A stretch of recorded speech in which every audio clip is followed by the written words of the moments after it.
सोचिए, अंधेरी रात, खामोश मक्का, अचानक हवा में एक बोझ, एक ऐसी आवाज़ जैसे दूर कहीं घंटी बज रही हो, और उस आवाज़ के साथ ज़मीन पर अल्लाह का कलाम उतरने लगता है। सवाल ये है, वही सिर्फ अल्फाज थी या एक ऐसी जिम्मेदारी जो पहाड़ों पर भी डाली जाती तो वो टूट जाते, और जब वही आती थी तो रसूलुल्लाह सल्लल्लाहु अलैहि वसल्लम पर क्या गुजरती थी।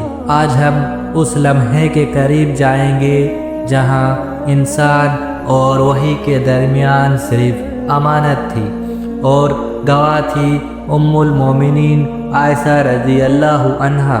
ये रिवायत सिर्फ एक सवाल और जवाब नहीं, ये इस्लाम की बुनियाद को समझने का दरवाज़ा है। उम्मुल मोमिनीन आयशा रज़ी अल्लाह अन्हा, जिन्होंने रसूलुल्लाह सल्लल्लाहु अलैहि वसल्लम की ज़िंदगी को सबसे करीब से देखा, उनका बयान सिर्फ रिवायत नहीं, ये एक जिंदा तस्वीर है वही के नुज़ूल की। हारिस इब्न हिशाम रज़ी अल्लाह अन्हु ने एक सीधा सवाल पूछा, मगर उस सवाल का जवाब इंसानी तारीख़ के सबसे भारी जवाबों में से एक था। इसलिए ये रिवायत अहम है, क्योंकि यहीं से हमें समझ आता है कि कुरान किस तरह नाजिल हुआ और रसूलुल्लाह सल्लल्लाहु अलैहि वसल्लम ने इस अमानत को किस कीमत पर उठाया। मक्का का एक दिन सहाबा खामोश बैठे हैं। हारिस इब्न हिशाम रज़ी अल्लाह अन्हु आगे बढ़ते हैं। उनके दिल में एक ताजसूस है, एक सच्चा सवाल, कोई शक नहीं, कोई बहस नहीं। वो कहते हैं, या रसूलल्लाह सल्लल्लाहु अलैहि वसल्लम, आप पर वही किस तरह आती है। ये सवाल आम नहीं, ये सवाल सिर्फ वही पूछ सकता है जो समझना चाहता है कि रिसालत का बोझ क्या होता है। रसूलुल्लाह सल्लल्लाहु अलैहि वसल्लम खामोश होते हैं, फिर जवाब देते हैं आहिस्ता वजन के साथ। रसूलुल्लाह सल्लल्लाहु अलैहि वसल्लम फरमाते हैं, कभी कभी वही मेरे पास घंटी बजने जैसी आवाज़ के साथ आती है। सोचिए, घंटी की आवाज़ लगातार तेज और दिल के अंदर तक उतरती हुई।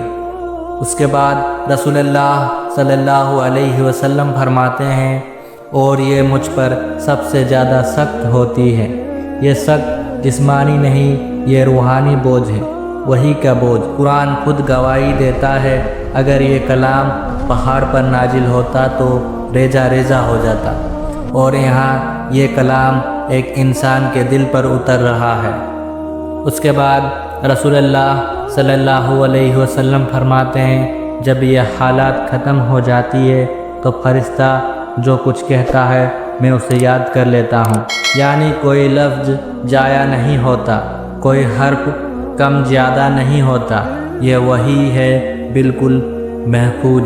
यानी कोई लफ्ज़ जाया नहीं होता, कोई हर्फ कम ज़्यादा नहीं होता, ये वही है बिल्कुल महफूज। और फिर रसूलुल्लाह सल्लल्लाहु अलैहि वसल्लम दूसरी सूरत बयान करते हैं। कभी फरिश्ता इंसान की सूरत में आता है, ये वही जिब्राइल अलैहिस्सलाम है। कभी एक खूबसूरत शख्स की शक्ल में, कभी सहाबी के रूप में वो आते हैं, बैठते हैं, बात करते हैं, और रसूलुल्लाह सल्लल्लाहु अलैहि वसल्लम फरमाते हैं, वो मुझसे बात करते हैं और जो कुछ वो कहते हैं मैं उसे याद कर लेता हूँ। यानी वही कभी आवाज़ है, कभी गुफ्तगू, मगर हर सूरत में हक है। ये कोई ख्वाब नहीं, ये कोई ख्याल नहीं, ये डायरेक्ट अल्लाह और उसके रसूल के दरमियान की बातचीत है। अब मंजर बदलता है। उम्मुल मोमिनीन आयशा रज़ी अल्लाह अन्हा बोलती हैं, और उनका बयान सबसे ज़्यादा असर रखता है। वो फरमाती है, मैंने सख्त सर्दी के वक्त भी रसूलुल्लाह सल्लल्लाहु अलैहि वसल्लम पर वही नाजिल होती देखी है। सख्त सर्दी, मक्का की ठंडी हवा, और फिर भी जब वही ख़त्म होती थी तो आप सल्लल्लाहु अलैहि वसल्लम की पेशानी से पसीना टपक रहा होता था। सोचिए, ठंड में पसीना, یہ کیا بتاتا ہے؟ یہ بتاتا ہے کہ وہی صرف سننا نہیں تھی، یہ سہنا تھا۔ رسول اللہ صلی اللہ علیہ وسلم کا جسم اس امانت کا بوجھ اٹھاتا تھا، ان کی روح اللہ کے کلام سے بھر جاتی تھی۔ اب اس لمحے کو محسوس کیجئے، رسول اللہ صلی اللہ علیہ وسلم پر وحی کا نزول، جسم سخت، سانس بھاری، آنکھیں جھکی ہوئی، صحابہ خاموش، کوئی حرکت نہیں، کوئی آواز نہیں۔ وقت رک سا جاتا ہے اور پھر وحی مکمل ہوتی ہے۔ رسول اللہ صلی اللہ علیہ وسلم سیدھے ہوتے ہیں، ان کی زبان سے اللہ کا کلام نکلتا ہے۔ یہ وحی ہے جو آج قرآن ہے، جو آج ہم پڑھتے ہیں، جو آج ہم سنتے ہیں۔ ہر آیت کے پیچھے یہ بوجھ چھپا ہے، ہر لفظ کے پیچھے یہ پسینہ چھپا ہے۔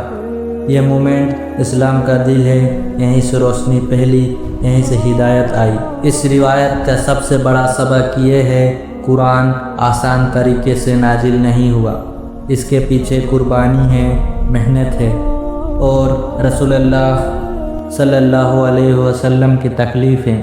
آج ہم قرآن کو فون پر اسکرول کرتے ہیں، مگر یاد رکھیں یہ کلام پسینے کے ساتھ اترا ہے، اس لیے اس کا آداب ضروری ہے، اس کا اعمال ضروری ہے، اس کا احترام ضروری ہے۔ اگر ہم چاہتے ہیں کہ قرآن ہمیں بدلے تو پہلے ہمیں قرآن کی قدر کرنی ہوگی۔ یہی اس روایت کا پیغام ہے، اور یہی ہمارے لیے ایک خاموش دعوت ہے قرآن کے قریب آنے کی۔